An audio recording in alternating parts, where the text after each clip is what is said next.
Welcome to Ray's Talk Show. This is your host, Ray Collazo. Thank you so much for joining us. Ray's Talk Show, which talking about what you want to talk about with the people you want to talk to. Thank you so much for joining us. You can catch Ray's Talk Show anywhere you can download a podcast. Please download us on iTunes, SoundCloud, Spotify, any of the major podcast aggregators, or just simply go to our website, rayspodcast.com. That's RAYS podcast.com. And check out Ray's Podcast anywhere you can find Ray's Podcast on social media. Thank you again so much for joining the show. What the heck happened indeed? We are going to just do a post-mortem on this edition of Ray's Talk Show about what this historic upset of now President Elect Donal J. Trump. It is just hard to say that. And obviously what it means for our country and specifically the Latino community, who in particular is feeling pretty down about this potential political historical disastrous result, and what this means for the whole country and particularly our community.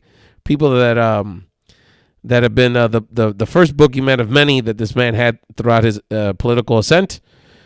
But there's hope, there's change. What can we do now? And the bottom line is we are truly the stewards of our own destiny. That's what we need to focus on. But lots of analysis.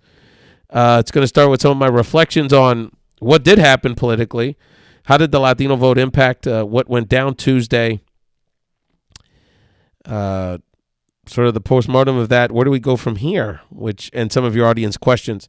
And we're also going to hear a little deep dive about what happened in Florida later in the show with a great friend of the podcast, one of my compadres, Elbert Garcia, one of our great political activists and thinkers down in the 305, specifically down by South Beach. So let's get into it because we have a lot to talk about here on Ray's Talk Show. So what's happening?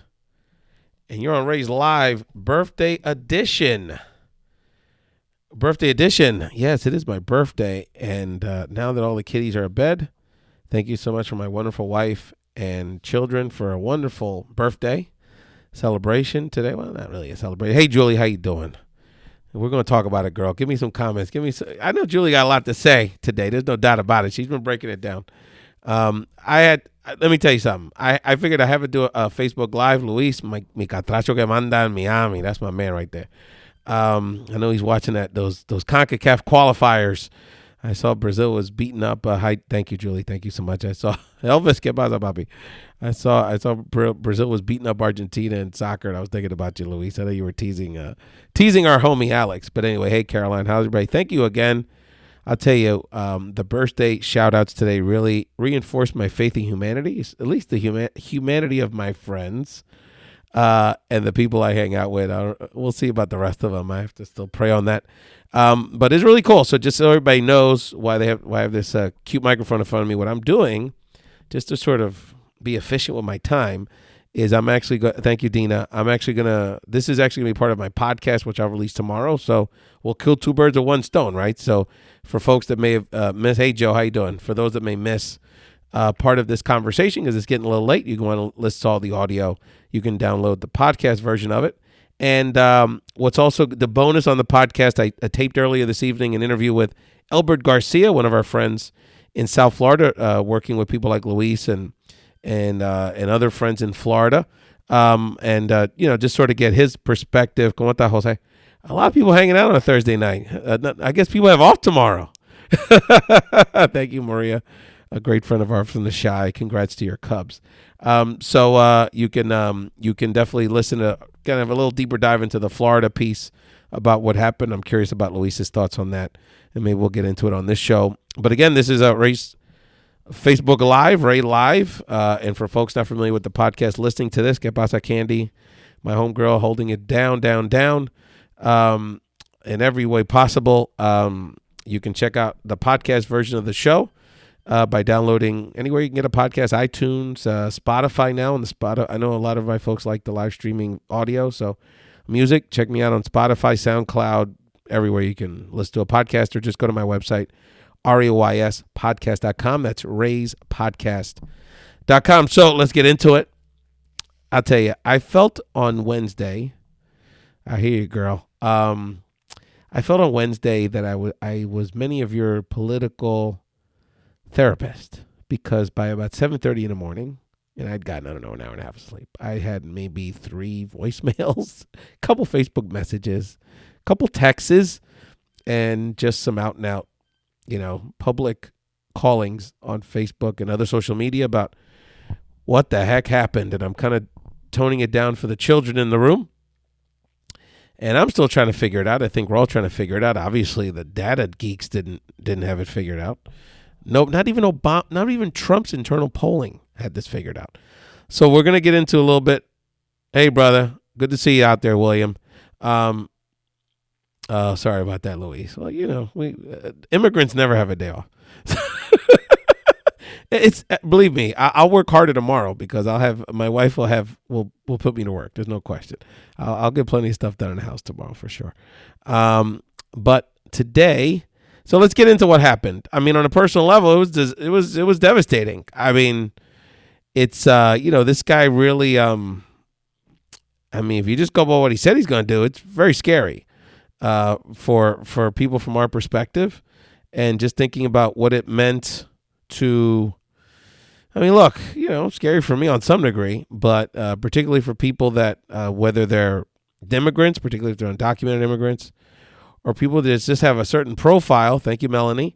Always great to see our SA people in the building and our powerful Latina bloggers. Can't have too many of that. It's like pitching. You can't have enough Latina bloggers in the world, so because they bring so much to us. Just imagining, the kid will get harassed, the person that will be the victim of a hate crime, just the human impact on people. What we tell our children, we teach our children to be polite and be inclusive and work hard, and you'll be respected and kind, and then Donald Trump gets elected to the United States to be the president of the United States. So it just is kind of thrown off all of our ideals about what this country's about, and there's a lot of people suffering. Reports of DACA students committing suicide. I mean, just really, really, really, really sad. My man Leo Prieto holding it down. Great to see you, brother. And Vanessa reports out of Tampa, a lot of harassment already happening in the Gulf Coast of Florida. Very sad. So, so there's the combination of the emotional shock, because it was shocking. Shouldn't have been totally surprising if you look at the numbers, and we'll get into that in a second. And also just kind of thinking about what this means for the policy direction of the country. So even if you take away the rhetoric and sort of the language and the atmosphere that many of us are feeling, literally and figuratively, about a more divided nation that now has targets. Some of us feel like they have targets on their back. I mean, think about the policy stuff. I mean, you're talking about someone that is going to eliminate DACA from day one. Someone that wants to appeal Obamacare. Now, we know that I'll talk about the numbers in a second, Dina. I don't think 18 to 20% is as shocking or as, horrifying. And I'll talk about that in a second, but I do want to talk about the Latino vote number piece. And thank you all again for joining Ray's Facebook Live, which will be part of my podcast this week and be out tomorrow morning if you have to go to bed a little early before we finish this, because we got a lot to talk about today. But the policy stuff is really scary stuff. I mean, you're talking about DACA being eliminated. You're talking about, all right, so I guess you can't get cancer anymore or be pregnant because we're going to lose Obamacare. I mean, the EPA, the war stuff, angels breaking down. I mean, there's just Mike Pence, even though I don't think Trump particularly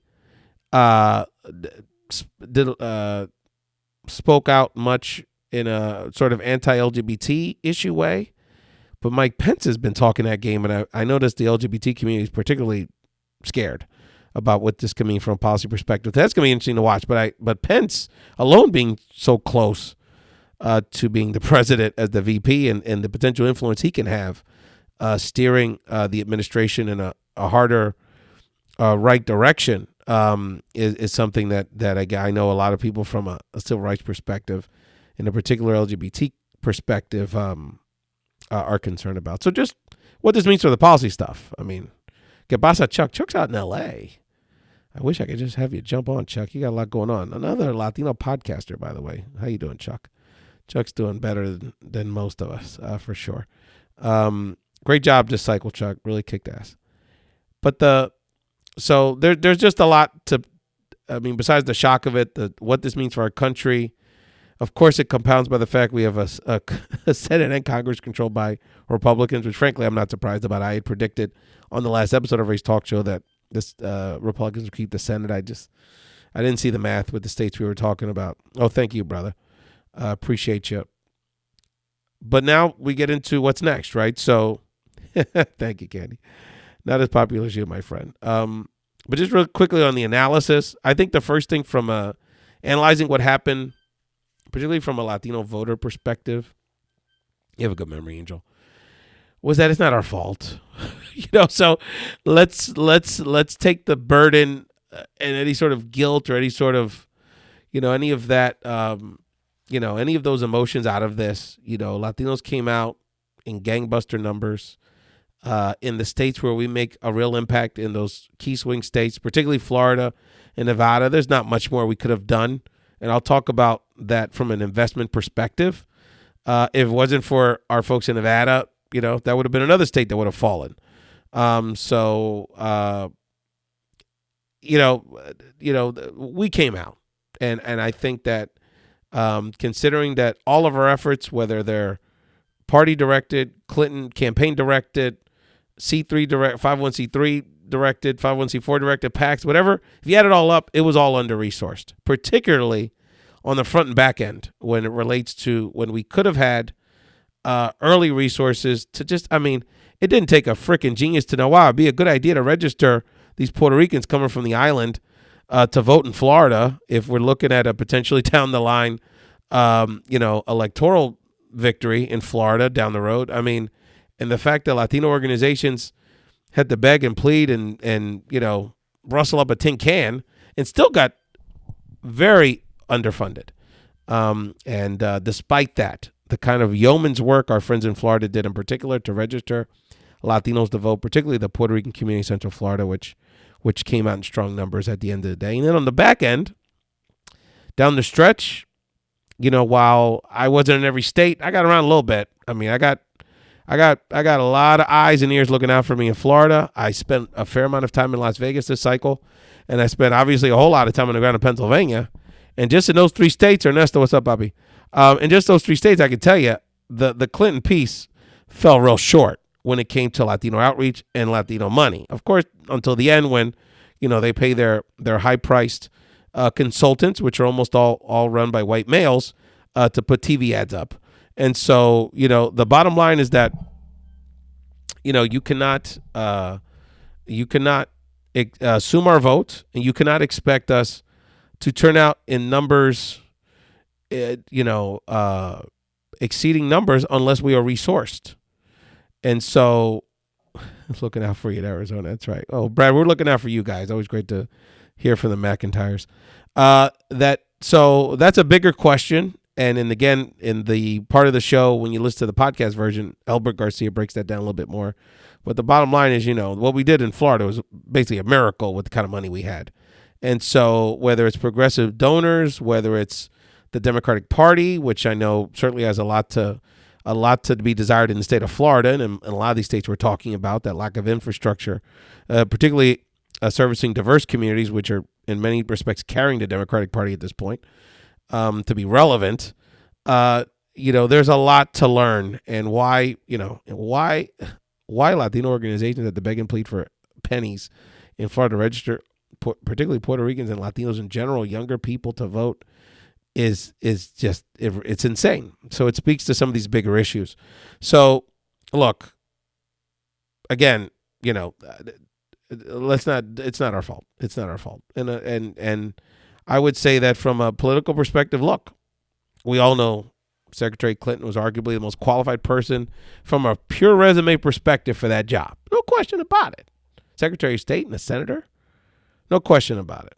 And we all know, if you know your history, that woman, had done a whole lot for a whole lot of people. I wouldn't have my oldest son, me and my wife would not have our oldest son in our home right now if it wasn't for the legislation that President Clinton and at the time the First Lady helped push through that facilitated the process of adoption, the CHIP health program for kids. We can go on and on and on about those accomplishments. But when it's all said and done, There was a few things, despite, of course, winning the popular vote. But in terms of some of the reasons why she didn't win ultimately, besides some of the tactical campaign pieces we just talked about, was not the right candidate and the right message for the time, or the best candidate and message for the time. I'll ask her, even people like myself that supported her. Let's be honest with ourselves. I like that question. I know the sexism thing was definitely an issue. Caroline Perez asked, was it because she was a woman? Yes, absolutely, no doubt about it. In the same way that why I don't believe everybody that voted for Trump are flaming racist, but race was a factor in that we have to just be honest all with ourselves.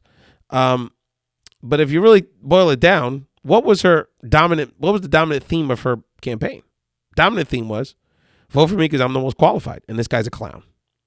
If you boil it down to those simple, that's what it was. Now, it's not a bad message. It's not an incorrect message. But when we're honest with ourselves, was that the message, the compelling message?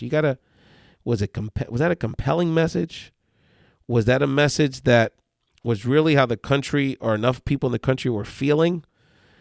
And the probably the most damaging issue or critique of that message is it started with I, unlike a Bernie Sanders message. And even unlike, at times, even though he's a narcissist, Donald J. Trump, because he framed his, ultimately, we all know he's a narcissist and a crazy guy and incompetent and all that. But at the end of the day, he's a fantastic marketer.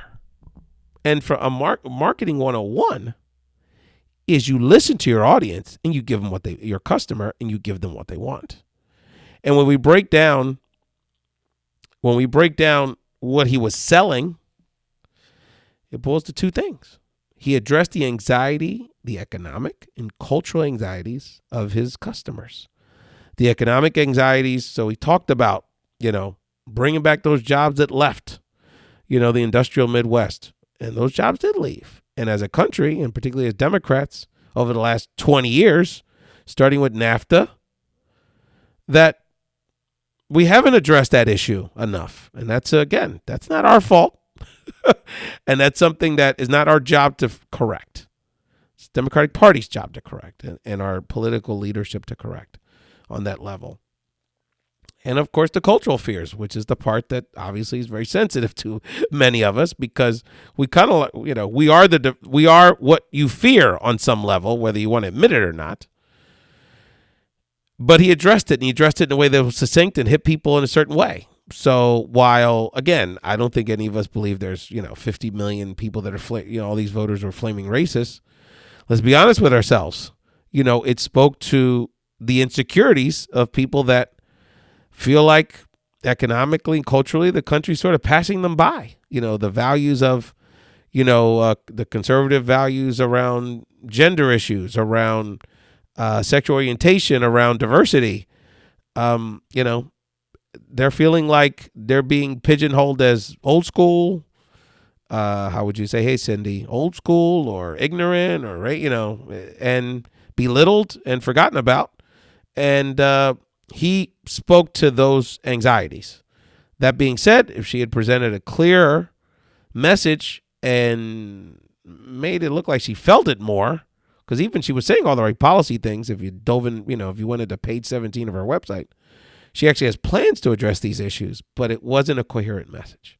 And so, from a marketing perspective, from a message perspective, from a candidate perspective, and then, of course, with her profile, besides competency, his biggest flaw, sliminess, and it was hard for her to address that because of, because whether we take, while we, you may or may not believe that, it's a witch hunt and they're always trying to get her. Let's keep it real. A lot of unforced errors. Nobody told her to put a private server in her house. And, nobody told, there's just a lot. The Clintons live in the gray. Because we can say all the scrutiny and everything else, but it's like, well, you think they had anything close to this on Obama? You think any of this kind of stuff would have ever come up? Doesn't come up because he doesn't play in that space. And whether we can criticize President Obama for many things, But, living in the shady side of politics is not one of them. So that sort of neutralized in many ways and made it easier for him to characterize it as, lesser of two evils. They're both sort of relatively equally yucky options. And that's what, so that sort of neutralized one of his biggest weaknesses. So those are some of and then from a tactical perspective, yeah, the veneer was lost and she kept it real. That happens a lot of times in these concession speeches. Romney's, McCain's, they're always kind of their best moments, unfortunately, because they don't have to be scripted anymore. The corazon, you're right, Jose. And so, and then from a purely tactical perspective, if you win all the Obama states, you win. So it's pretty simple that you had to, you should have, instead of being cute about it and spending most of your summer, instead of shoring up your base, flirting with moderate Republicans and Republican women in your messaging. And I don't think she still has been to Wisconsin. I mean, you got to Michigan, and I'm sure, I can't confirm this, I wasn't on the ground, but I'm sure that the outreach to African Americans in Cleveland and Detroit and Milwaukee and Pittsburgh and Philadelphia, well, I can attest to the Philadelphia piece, was under-resourced, and they just assumed that, well, of course they're going to come out and vote for me in numbers. And, we'll just, in la última hora, we'll bring out Jay-Z and LeBron. Doesn't work that way, mama. So from a tactical perspective, a couple fails. That being said, she won the popular vote, so obviously the message resonated. But there's certainly some in the post game when they debrief this, there's certainly things that the Clinton campaign needs to point to and be honest with themselves. And one of them, in the larger progressive communities, to be honest with themselves, is not enough attention paid to the base and not enough resources dedicated to the base, both financial and messaging and everything else. So that's where my political analyst is on kind of the big picture. Kind of hard to imagine that, there would have been such an error in the polling piece, but, at the end of the day, we all should have seen it. I mean, the crowds for this clown never subsided. And as we know from the Obama years, energy and passion mean something. The team that wants it the most usually wins. And like I say, Jose, all my sports people on here. Team that wants it more usually wins.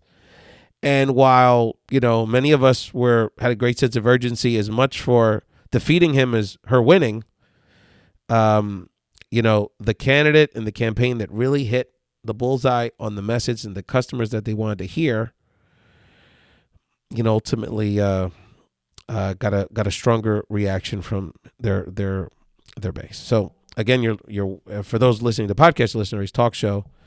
Yeah, the closet Trump voters. Well, maybe they weren't in the closet, brother. I mean, who's to argue? That's a good question. So Jose Rodriguez, our man, a man of many talents, a Renaissance man, asks, what about the closet Trump voters? Maybe I think there were some in the closet. But I think at the end of the day, in the same way that the polls always underestimate the Latino vote, maybe we just underestimate the rural vote, ex-urban vote. I don't want to say something disparaging sounding about it, but that's who we're talking about here. But there certainly were a few. I get the sense that I don't know. I think the one that puzzles me, or the one I think about is more mysterious to me, is the women voters that voted for her. I think the men, I assume they were going to be there. It was just, what was the psychology? Was it that you initially were going to split vote with your husband? And then, since Hillary had the last bad media hit, it sort of put you over the top. There certainly were, Caroline, but that speaks to, I mean, we should have known. We should have known. So we rely on polling. You make assumptions. That's what happens. So and then wondering, why were they in the closet? What were they feeling? What sort of what were they? Guilty conscience, right?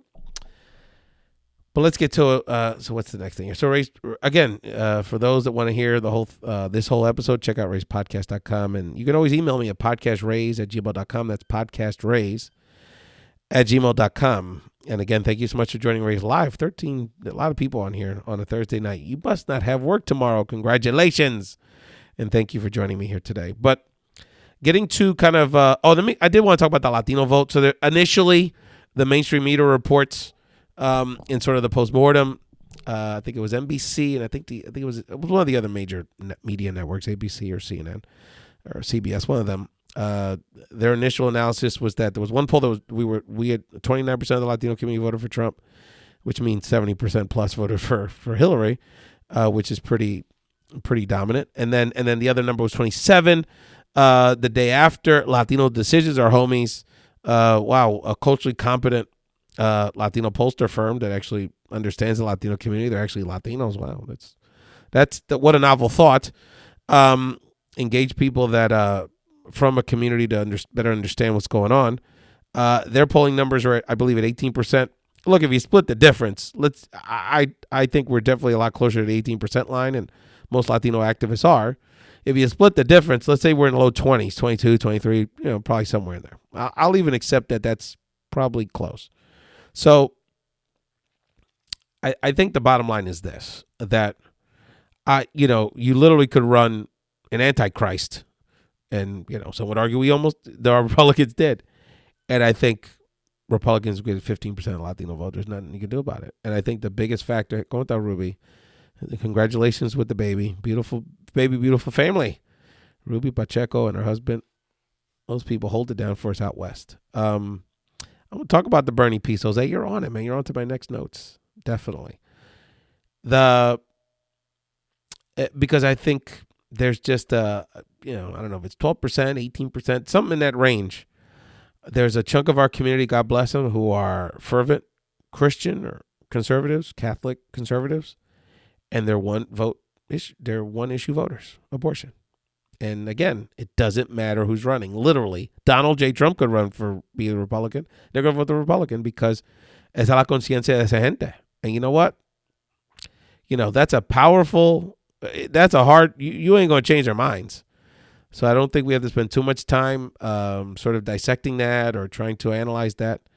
And then, and we respect that. Bottom line. We respect that. We may not agree with it all the time, but we respect that. And then the other, 5, 6, 7%, the combination. I know Jose would agree with this, that, there's definitely a part of our community, particularly those that have been involved in law enforcement and the military, that have been, sort of that conservative ideology around safety and around, kind of how we relate to the rest of the world. Is inculcated in them, and that there's a certain perspectiva that's more conservative, and I think the Fox factor. I mean, I think algunos nosotros, we flip around and you keep hearing the same stuff over and over and over and over and over and over again. You start believing it. So I think that kind of sums up a lot of it, and I think again, instead of blaming ourselves and trying to beat ourselves up over it, I think we move on, and certainly again, it ain't our fault. So and the other thing is that when it comes to the Latino vote and kind of the conservative piece, is that a big chunk of that is in Florida, South Florida specifically, and let's keep in mind not only is many sectors of the Cuban American community still cultural Republicans, but you had a Cuban American son of the community, incumbent, who was running for Senate in Florida, who was on the ticket, and of course there was multiple Cuban American Republican Congress people on various ballots in South Florida. So there's some factors there. So those are some of the factors on kind of the split. But the bottom line is, Conta Monica, I mean, she still got historically high margins in our community. So again, Latino vote came out strong and stood up to Donald J. Trump. There's no doubt about it. So where do we go from here? I think the first thing is, I think we reserve the right, and I think it's perfectly acceptable talking about inclusion and acceptance, for us to deal with this however the hell we want. And I must say that I felt a little guilty not jumping on here the day after, but I needed a minute. And I got back to the people that reached out to me personally, whether it was a quick text or a quick phone call, and gracias, Monica. Or, however, I did reach out to the people that reached out to me, no doubt. Returned the call, whatever. But in terms of doing something publicly or just talking about this, I needed a minute. My wife and I needed a minute because it was really just devastating, and it really called into question a lot of things. And so some people needed to vent on here immediately. Some people needed to go out in the street, and protest. Some people needed to lash out. Some people needed to hide for a few days. Some people needed to get into a spiritual healing mode immediately and try to bring people together. And I just think we have to respect however you want to handle it. And I wasn't really feeling the critique of the people in the street and these assumptions. Oh, these people didn't vote. We don't know if they voted or not. I assume most of them voted. But I think we just had to respect the reaction from people. And so that's my first thing. I think we just need, and moving forward, 2 days ain't going to be enough. We need to give ourselves time to heal, time to figure this out, there's a lot of emotions. On a personal level, I'm just being 151.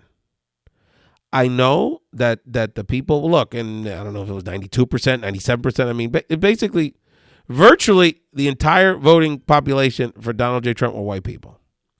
And I'm the least divisive person in the world. I just want to love everybody, get along with everybody. I really do. And for people that don't know me real well, you say, oh, this Latino raza, guy. I do this because our community deserves respect.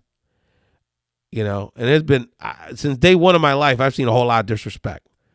And Jose and my friends, when your neighborhood's deemed a Badlands, it ain't about putting anybody else down. It's about making sure your people get the proper respect they deserve. That being said, it ain't about wanting to dislike anybody. But when you see millions and millions, tens of millions of people who, again, I assume are not evil in any way, say, you know what? Them saying Mexicans are criminals, them saying Muslims are effed up, saying all, teasing disabled people, talking about showing off about sexually assaulting women.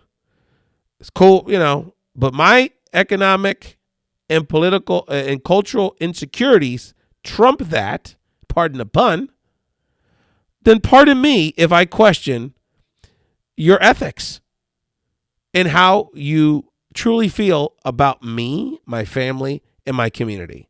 And like I said, at the end of the day, I'm not calling all white people devils. I'm not doing, but I need a minute to figure this out. And I may have conclusions that you may not feel comfortable with at the end of the day. But guess what? That's my prerogative. It's a free country. And I don't feel that I have to be forced into trying to figure out some conciliatory mode right now. Maybe I'll get there, maybe I won't. And maybe you're there now already. That's cool. But I just think we have to respect where everybody's at right now. And on the flip side, when it comes to the Trump supporters who are saying, well, you'll watch. He ain't a racist like that. It was just, talking and, he didn't really mean it. And you're going to see. I ain't a racist. He ain't a racist. This is all going to work. You're going to see. This is going to be good for y'all. Well, guess what? Cool. Okay. You could say that. But you better be the first one that steps up to the plate when he lines up people to be deported, when Muslim Americans are asked to register, you need to be the first one to say, yo, that's not cool. So until I see a little effort and a little authenticity and a little ethical backbone, when these things actually are implemented and it's not just rhetoric, then pardon me for being skeptical. Because the message I just got Tuesday was that your economic and cultural insecurities trump the safety of my community. And so that's just where I'm at. That's just where I'm at. And I just got to keep it real about it. So I think we just all have to respect where we're at. and we got to decompress about it, talk about it, be angry about it, be conciliatory, be spirit, whatever it is. I think we have to just respect that and not get into critiquing how we're dealing with it. Because, by the way, it ain't our fault. So when this guy, plunges the country in economic despair and more division and lowers our standing and our stature around the world, remember, it ain't our fault. Where do we go from here? I think the other thing I wanted to share with you guys, and thank you again so much. Hey, how you doing, Juan? Man, people, I tell you, nobody got work tomorrow. I love it. I appreciate y'all staying up with me. Like, you know what it is? We put the kids, you can't reach out to these people from 6:30 to 10:15 they're family. But once they put the kids together, put the kids to bed, 10:15-ish, 10:30-ish, maybe a little earlier, they can hang out and talk to Ray. So I appreciate you guys. Thank you. It does mean a lot. Y'all are good friends, and really appreciated all the birthday love today. It really is. It restores my faith in humanity. There's no doubt about it. And you know how I feel about all you guys. You all are family, friends, all the above. And I appreciate you listening to what I got to say on a Thursday evening, pretty late on the East Coast. Okay. I hear you, brother. I hear you, no doubt. So the other, and I'm gonna post this at one on people that just joined. Hey, Gabe, I'm gonna put this. I made it a little bit. Put it as a podcast so you guys can hear the whole thing tomorrow.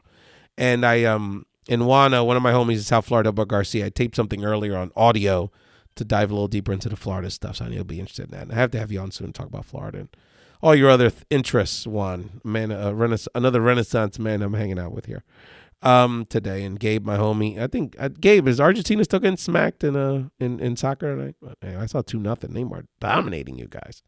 The Albiceleste. The other thing I wanted to say is that I think one of the interesting things has been, even more so than during I know it's scary shit, Vanessa. I know Arpaio and all them. I know. The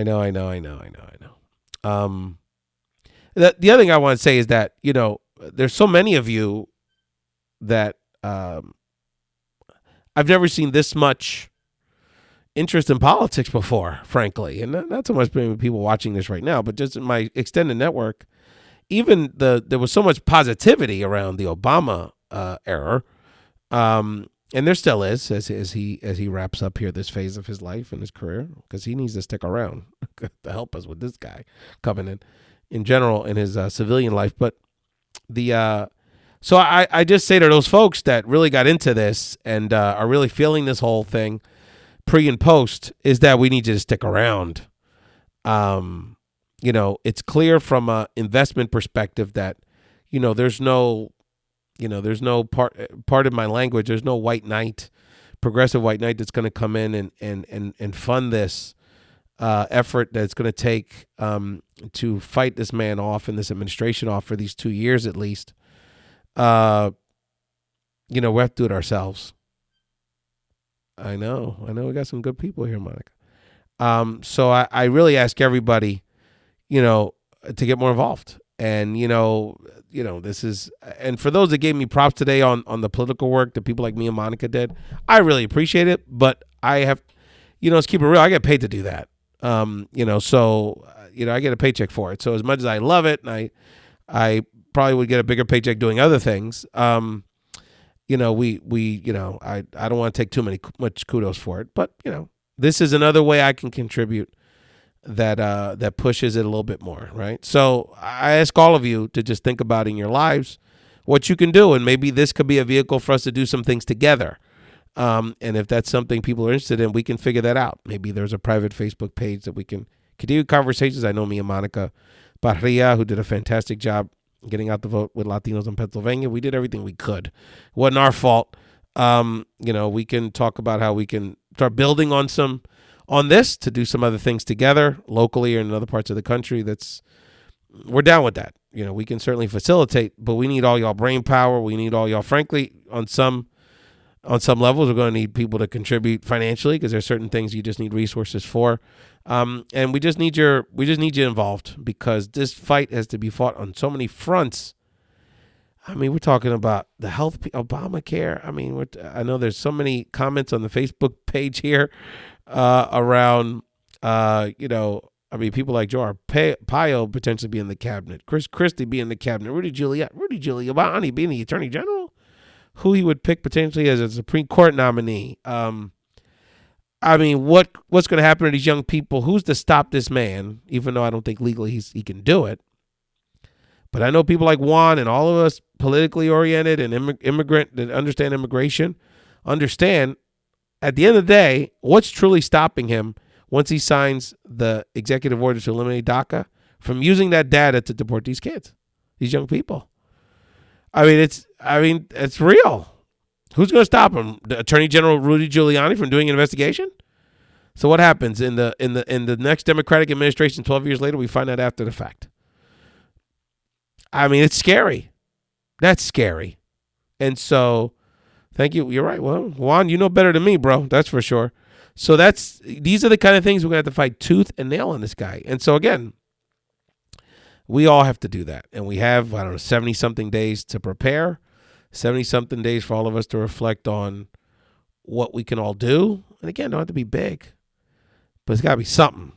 And all of us, including me, beyond, even though stirring consciousness through these conversations, is a factor, but ultimately it's going to have to go to more action.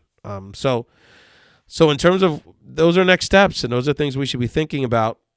And I think from a sort of strategic perspective, I think we have to play off what he said Tuesday night, which was, I talked a lot. That was politics. I'm going to bring everybody together. And I think from day one, whether it's, the impending announcements, we're going to start hearing in the next week or so, announcements like, Rudy Giuliani's attorney general and Joe Arpaio's head of Homeland Security and Sarah Palin's got a job in the cabinet. We've got to hold them accountable for day one. What give us, once those announcements are given, what about these people are unifying?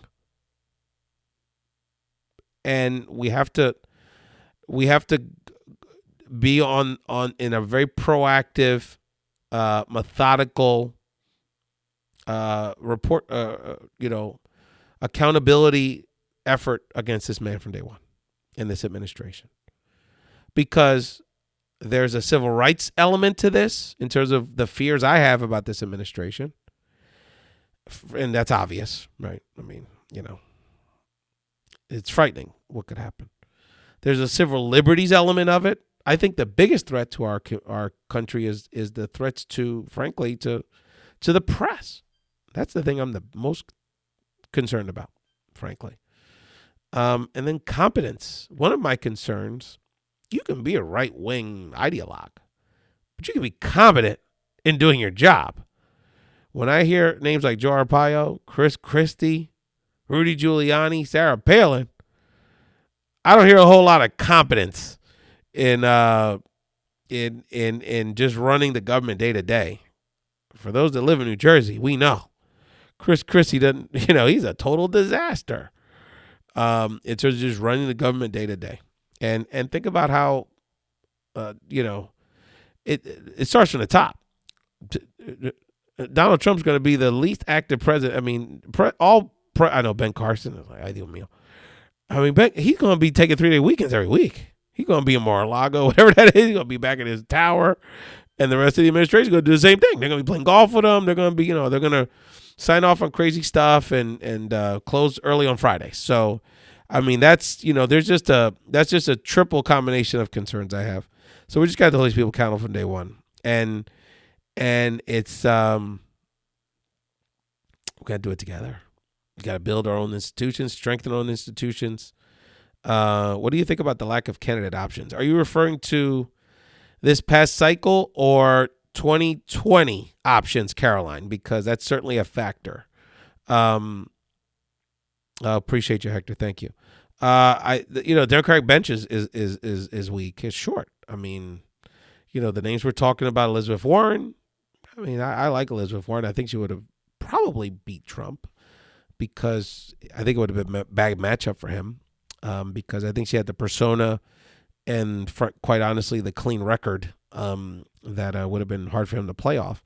But, that's probably who we're looking at the I think we talked about earlier in the show, Clinton's weaknesses. In terms of 2020, Cuomo, por favor, brother. We got to talk about people that can beat Donald Trump. I think it's going to be very hard to beat him in 4 years because the people that liked him, I think for the most part, are going to get what they want. He's going to implement things. He's going to be able to part today. Get things done at least. And I think he's going to be better at marketing it. And I'll give you an example. Barack Obama deported more people than anybody. He was the most punitive president we ever had. Well, maybe, I don't know, the 30s when they did that, when they deported, during the Depression, they deported a lot of huge Mexican population, many of which were Michelle Obama, yes, of course. Many of which were actually citizens. But in recent memory, he was the deporter in chief. He deported hundreds of thousands, if not millions of people. But because of it was something, it wasn't particularly good at marketing and something he didn't really particularly want to market. You didn't know it existed. Donald Trump is going to deport less people than Barack Obama, but Donald Trump is going to give the air that I'll talk about these guys in a second, brother. I got you, Jaime. ¿Cómo está, tío? He's going to make a show of it. I'm telling you. You're going to see they're going to deport people. They're going to line them up in handcuffs, put them in vehicles, and he's going to make a TV show out of it on the border. He's going to go to the border.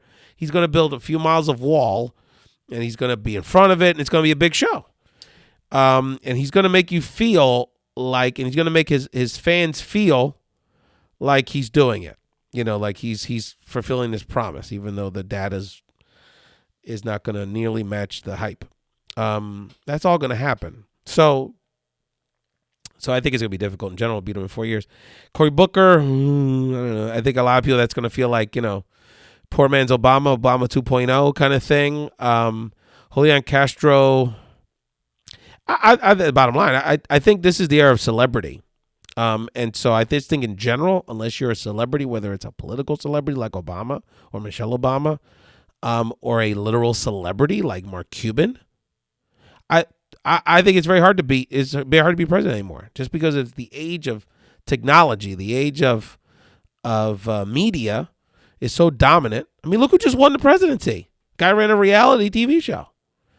Julian Castro, yeah, I don't see a Julian Castro. I don't see, maybe Booker in a 2024 kind of thing. Yes, I'm serious. I think you're right. The Rock, Dwayne Johnson. Yeah, I mean, I think Mark Cuban would have I think he's a Republican. He has to switch over. I think Mark Cuban, if you had to ask an honest question, Mark Cuban or George Clooney would have the best chance of beating Donald Trump in 2020. More than Elizabeth Warren and these other folks you're saying would really be, it would be an uphill climb. And my fear is that if it's a minority candidate, even like a Michelle Obama, I think because it's very hard for the Democrats with those particular candidates to sort of have a Joe Biden-ish kind of side to them, where they're kind of relating to that common, kind of working class white person that lives in these sort of exurban rural enclaves. Someone like a Joe Biden was specialized, and even Barack Obama was relatively more successful in doing. I think that the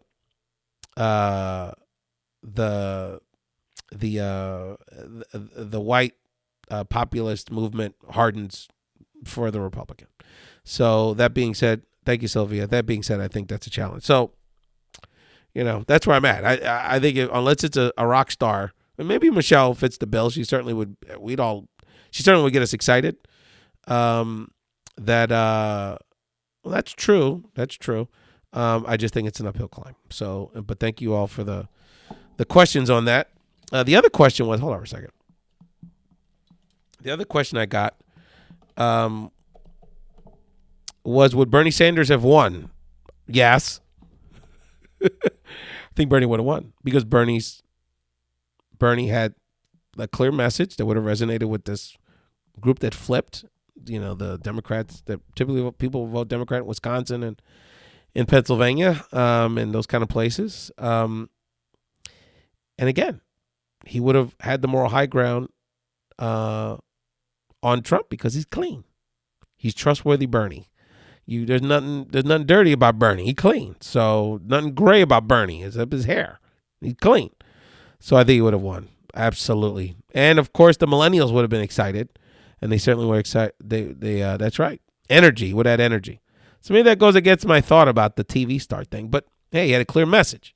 What is a Cory Booker's message? What is a Julian Castro's message? I think Julian Castro needs to win a statewide office in Texas. That's my honest assessment. I don't think he's really a serious, even vice presidential player until that happens. And that's another conversation about Texas.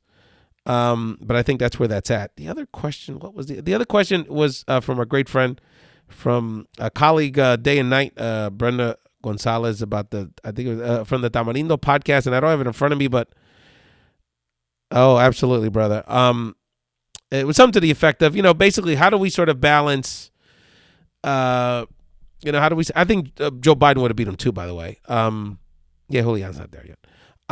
But that, something to the effect of, how do we sort of reconcile, we have to, basically, how do we relate to these people that just told us basically, yeah, absolutely, that, they don't want, like, how do we bridge this gap, more or less, between us and, sort of the emerging electorate and the diverse new America, and, the people that feel left behind. Not really not really our job. That's like the Democratic Party's job or the Progressive Movement's job. Not really the Latino community's job to be insulted and then, reach out and try to understand the people that insulted you. But I would say this, that I think the Democratic Party needs to really come to grips with this question and have a clear message about what they're going to do. Again, if you go deep into Hillary Clinton's website, she has all kind of answers for that question. But the message and the messenger did not resonate. And so I think, from a progressive perspective, and I think on some level, we've got to, where I do think, particularly as progressives, I would say, not so much as Latinos, but as progressives and to some degree, to a large degree, also Democrats, I think we do have to be more empathetic. Not so much to the economic plight, because on some level, I don't know. Yes, but I think more to the lifestyle. And so, we kind of, in the same way we all do it to each other, but, in the same way we sort of mock, kind of they watch NASCAR and they, crush beer cans on their head and they're ignorant. And, on some level, we come off that way, I think. And look, Hillary Clinton, the woman running for president, said deplorables. And I know what she meant, but that's how it came off. So I do think there has to be how we talk about this and how we have to just be comfortable with allowing them to, I'm not talking about the blatant racist views, but talk about, someone in these spaces should be allowed to say, look, it feels weird to me that someone that's biologically a man would use a woman's bathroom. Now, look, we can politically disagree on that. And I'm not saying, but I'm just saying that we have to give people the space to say that makes me feel uncomfortable, and this is why, without attacking them and demonizing them. That being said, and it's tough, especially with race. It's very tough. But when we don't have the spaces, and again, it's not our responsibility to create those spaces either, but when we don't have the spaces and have that kind of communication, then we also don't have the vehicle to truly give them the our perspective in a way where we feel they'll accept that our feedback in kind. So I don't have the answer how to do that. I think we just have to be, particularly, the Democratic Party leadership needs to create those spaces and do something for these people. I mean, if it's about the trade deals, then let's deal with it. Maybe that's something we can work on with Donald Trump. If it's about infrastructure, let's deal with it. But let's not, as a country, because we're already doing it, there's all kind of discussion about, sort of analyzing, the angry white working person. And that's fine. but in this, our community needs to be respected and understood just as much. Because what I'm not hearing a lot, I'm hearing a little bit in progressive circles, but the mainstream's approach to this conversation the last few days has not been, well, how do the Latino feel? How do the Muslims feel? Because, there's a president elected that basically would prefer that we're not here. Liz, wait, at least that's how he's come off, and the policies that he's pretty clearly laying out here in his first 100 days. So it goes both ways, but this is not an easy conversation. I think there's even geographical challenges. I mean, I don't get to Oshkosh, Wisconsin much, or Carlisle, Pennsylvania. I guess I could get to Carlisle more, but it's going to be the responsibility of the Democratic Party to do this, because that PA, Michigan, Ohio, Wisconsin flip, you just have to assume it's going to continue unless you do something about it. So that being said, the forgetting about us is or it being an Andor thing is not an option, particularly since we're the ones that have been very directly targeted by the rhetoric. So I really appreciate you guys watching this Raised Live. I'll be honest, I'm amazed y'all watch. I really am. I think it's really cool. I know this is very limited in terms of what we do here production wise. It's just kind of looking at me. And I wish, we had Blab, and I know Cindy asked when we're going to do some, Cindy Randhell, one of our great business women and activists, asked when we're going to do some similar kind of things we did on Blab. I know Fire Talk, I know we can use Fire Talk and even Google Hangouts, so I knew need to do that. I was very busy, Cindy, during the election season, so, it's just hard with schedules, but we are going to do more of that. But people seem to really enjoy this format, and I'll do the best I can to answer questions and be as interactive in this format as I can, and find platforms where we can just talk to each other more. And anyway, and if people want to help, I could use the help with producing. And I know there's so many people I need to book and have conversations with. Cindy still hasn't been on the show. Juan hasn't been on the show in a long time. Vanessa has so many passionate jobs. Jose Rodriguez has not been on the show. That's terrible. I just thought about that. Jose, you've never been on Ray's podcast. There's just, so if anybody wants to help me produce the show, help me book guests and schedule things, a lot of it is just the time to do the background stuff. Feel free to email me at podcastraise@gmail.com because I could use the help. It's not my skill set, particularly the audio production. Hint, Jose. Hint, Jose. Could use your help with that, brother. But I've got to build a palatial studio here for Ray's talk show. Hey, Bill, how you doing? Just talking about the election, man. I was actually wrapping up, but Bill Velasquez, shout out to Bill Velasquez, the man. I just talked about your man. This is the man that ran the Latino outreach for Bernie Sanders, who I just said on the show, Bill, conversation that I got a question to a question for the audience. Do I think Bernie would have won? And I'm saying absolutely.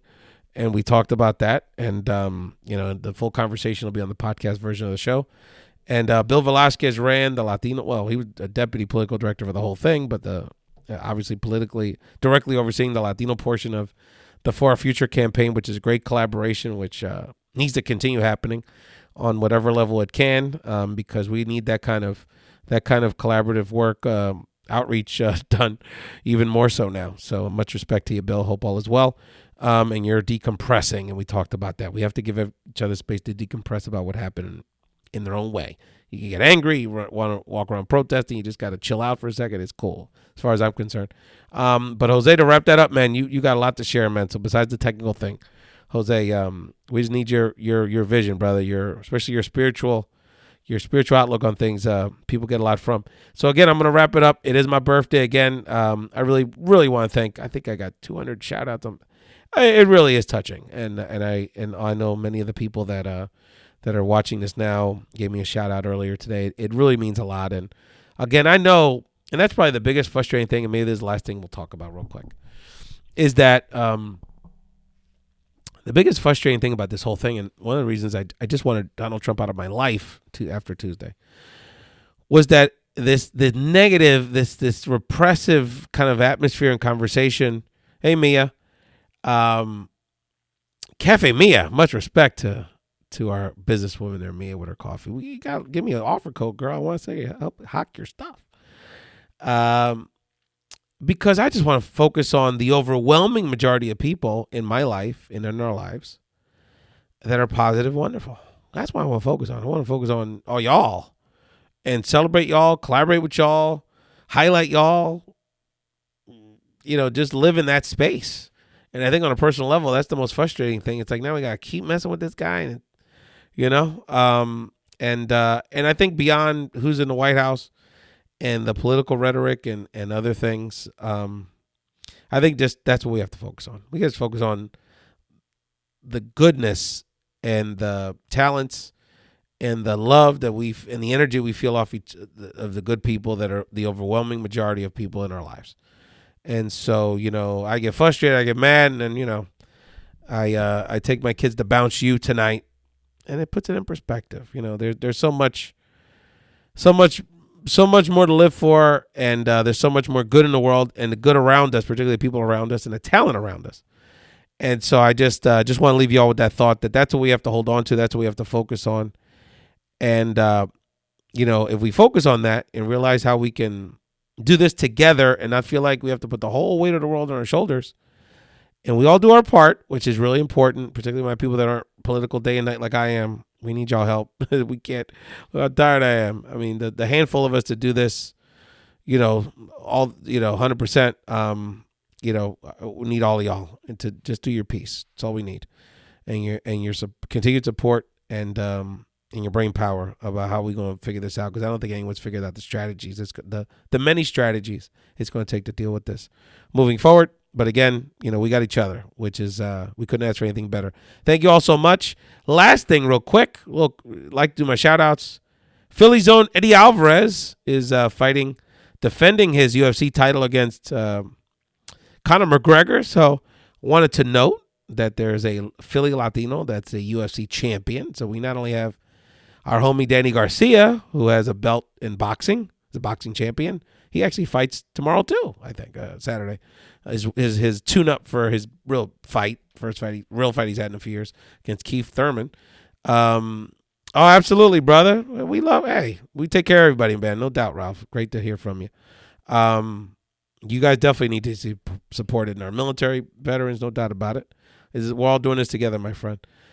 Great to hear from you. Thank you for the shout out earlier. So Eddie Alvarez, Danny Garcia, particularly Eddie, he's got a great challenge and a guy with an incredible personal story. Grew up in Kensington, and I'm finally glad he's making a little money. So much respect to my man Eddie and all of our friends out there. Good luck with everyone's endeavors, and appreciate the love on these Facebook Lives. Have a great night. Welcome back to Ray's Talk Show. This is your host, Ray Collazo, and as part of our What the Hell Happened edition of Ray's Talk Show, trying to make sense of this historic political upset, which has led to the election of President Elect Donald J.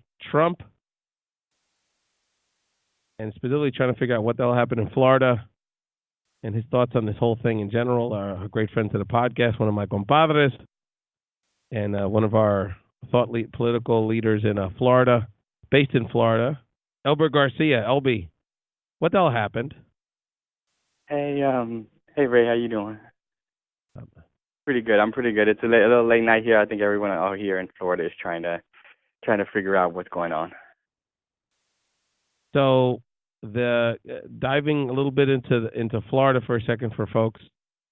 So the conventional wisdom was that Florida is a 50-50 state. All the polling, it had meandered a little bit, but the polling was in the 2 to 3% range, generally speaking, for Clinton down the stretch. And then Tuesday happened. So Elbert, what's your general sense of? Obviously, the polling was not terribly off, a little off. Wasn't really that off, really. What's your general analysis of what went down here in Florida? Well, I think, regardless of whether or not you look at the national exit polling or the great polling that was done by Latino Decisions, which most people kind of will say is the right polling, you had about a third of Latinos, at least, going for or supporting Trump. But I think the larger, at the end of the day, it's not the, close to, it's not that 30 to 32% of Latinos that really made the call. It really is the fact that there was a huge Latino turnout. Most of that broke for Clinton, but that wasn't enough to compensate or to overcome the increased voter turnout that there was for Trump, especially in the northern part of the state, and then basically in counties outside of the kind of the traditional South Florida counties of Miami-Dade and Broward, and even in terms of the Orlando area. And so it'll be analyzed. I mean, I think the people on the ground will look at it. The truth is that the early numbers suggest that in Miami-Dade, certainly in Miami-Dade, and I believe even in Broward, Clinton got a little more of the percentage, and certainly more raw numbers than Obama did in 2012 over Romney. But again, at the end of the day, you had in counties like Pasco and in places like Duval, you had an overwhelming turnout of Trump supporters. So much so that in Pasco County, you had the election of the youngest state senator, a 20-year-old Republican who won by 0.6% over her Democratic candidate challenger, a race that most Republicans thought that she wasn't even going to come close to winning. And again, partly she won because of the surge in Trump supporters in that county. So, it's a tough way, because I think most people, if you would have told them, at least from a voter turnout number, it's a kind of classic case, Ray, of sometimes you hit your numbers or even you exceed your numbers, but you still lose the campaign. But I think a lot of people in Florida thought it was going to be a 50-50 spot, and that I think it was all going to be about turnout. And at the end of the day, they turned out more folks, more of their supporters, and that's political reality, right? I mean, that's political math. I always was skeptical from the beginning of people that thought inherently Clinton had a 2 to 3 point advantage going into the general election. First of all, it's a 50-50 state, and again, we have to remind people, with all the momentum, the incumbency, the organizing prowess, the historic nature of his time in office, for all of that, he still only beat Romney. Obama only beat Romney in Florida 4 years ago by 0.9%. Fast forwarding this election, there's no question that the Latino vote pulled through for Hillary Clinton. Now, let's remind people again, when people hear that number, a third of the Latino vote in Florida, with the best projections that we have at this point, went for Donald Trump. Remember that not only did you have a Latino Republican gubernatorial Senate candidate incumbent that certainly Cuban Americans and other Latinos in South Florida specifically went to the polls to support.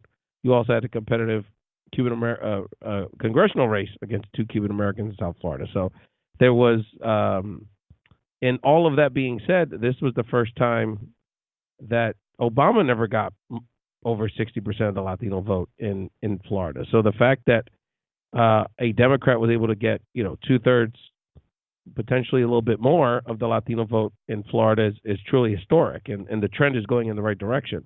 And certainly it's something to build. It's something to build off. I mean, I think it's certainly Absolutely. something to build off of. I think the other, and you had, for example, a couple of wins. You had Darren Soto over in the Orlando area, to the first Puerto Rican, to represent Florida in the Congress. You had the winning of progressive Cuban Jose Javier Rodriguez, who defeated a strong Republican incumbent in De La Portilla here in Florida. So there are definitely things to look up at. I think the other thing to realize too is that the lack of a strong showing of the youth vote pretty much ate away at whatever margins or inroads that Clinton herself had done within the Cuban American community, right? And so I think and she again she I think depending on the exit polls, is somewhere between she got somewhere between 47 and 45% of the Cuban vote. And if you think that a lot of that vote is not young, but in some ways is more old school Cuban, I tend to think that that's a good number. And it's not the perfect number, but it's not a bad number. Especially with Rubio and Corbello on the ballot. I mean, exactly, right? You're right. So I don't I don't think that that's a bad thing. I think the fact is that the younger Cubans who certainly are not as tied or not as loyal to the GOP brand. A lot of those Cubans stayed home. How many of them? I'm not quite sure. But certainly there was less of a millennial vote in terms of in Florida, and that really cost her. That cost her. That cost her in terms of her margins, and then of course the huge upswing or the huge turnout in terms of the folks over in the Panhandle and the northern part of Florida, which was always going to be a strength of his, and it was always going to come down to that, That's right. And then so despite strong performance in South Florida, very strong performance in Central Florida, and unfortunately, our groups and political activists had to do this, with pennies. And one of the things that has to be noted, and we have to kind of call out moving forward, is that despite the obvious math of what a Clinton winning Florida would mean, both on the partisan party side, candidate side, until very down the stretch, and in the nonpartisan space, Latino stakeholders had a difficult time, raising money to do this work, and just thinking about knowing the math of what a strong Latino progressive turnout would mean for, potentially putting her over the top. And despite all that, knowing that Puerto Ricans who are American citizens is, basically as soon as they get their Florida driver's license, can register to vote, you had a situation where multiple groups that we're affiliated with struggled to gain resources to first of all register these newer voting pool, and second of all, ultimately turn out the vote. And I know, LB, that sort of that lack of infrastructure, particularly on the Democratic Party side in Florida, remains a sore point when it comes to these statewide elections. Yeah, the truth of the matter is that the Democratic Party in Florida hasn't really won a statewide election in 20 years. And aside from the blip of the Obama presidency, which many would argue has more to do with him than it has necessarily to do with in terms of the Democratic infrastructure. It's been weak for a lot of time. So this is one of those cases where I think that people hoped that the nation would obviously elect her, and that we would be able here in Florida to build on at least a mobilization success to continue to build infrastructure for both organizations and just in general, like the general kind of voting culture. And in that way, at least in Florida, it hasn't changed. I think there's still a need for the Democratic Party to not just define itself, but also create the pipelines that they're going to need.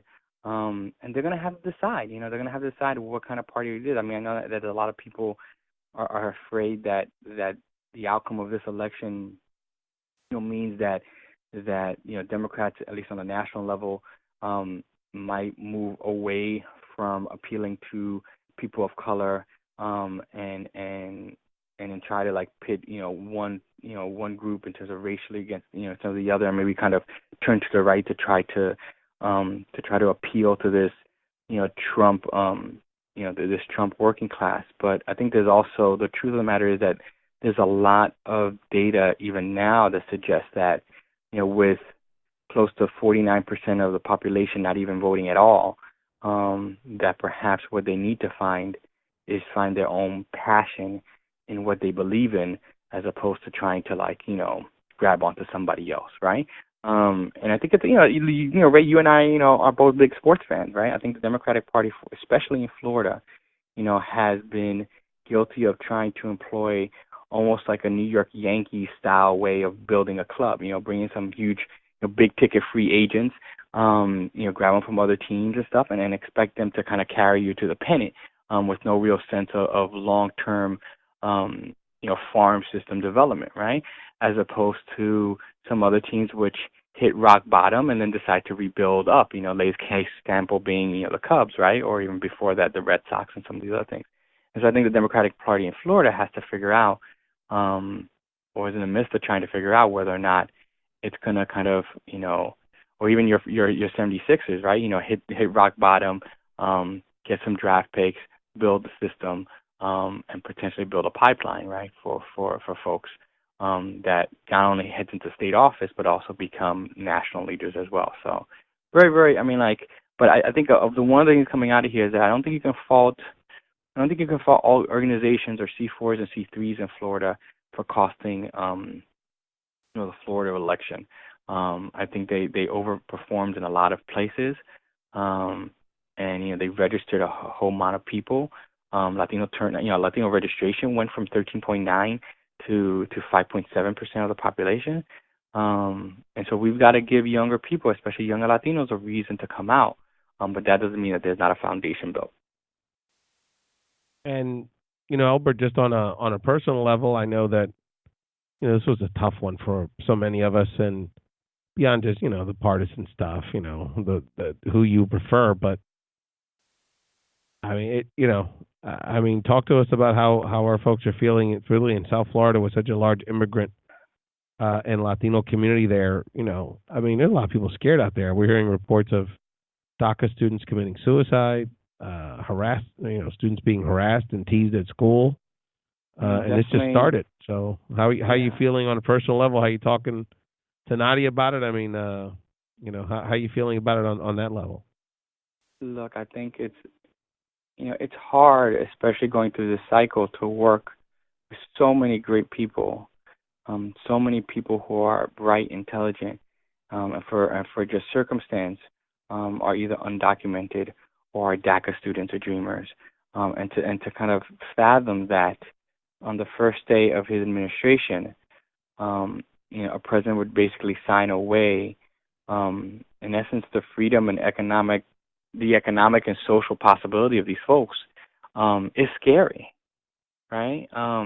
It's scary, and I have to say, Ray, look, we're Generation Xers, right? We're folks of that particular group of folks of color who, yes, in terms of our population standpoint, probably a smaller segment of the population, but part of that group of I think Latino leaders or Latino professionals who were active in college, were in essence helped to integrate all white institutions 20 years ago in terms of whether it was in college or high school and things like that, right?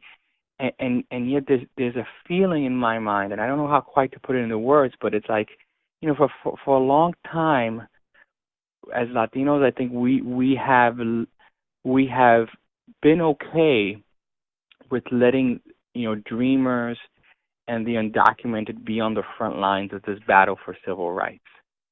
And, I think everyone has to do some soul searching in the next 70 days. And those of us who are privileged enough to have some real security, whether it's economic or whether it's just legal security because we're citizens, we've got to step up our game, right?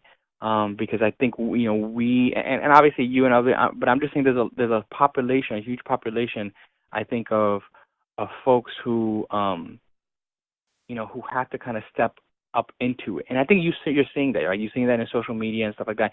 You're seeing kind of people who perhaps have never been active in a political sense and have thought, dag, I've got to do something, right? And I think this is going to be a time where a lot of people are going to soul searching for their kids, say, this is not going to happen on my watch. I'm not going to let my friends be deported.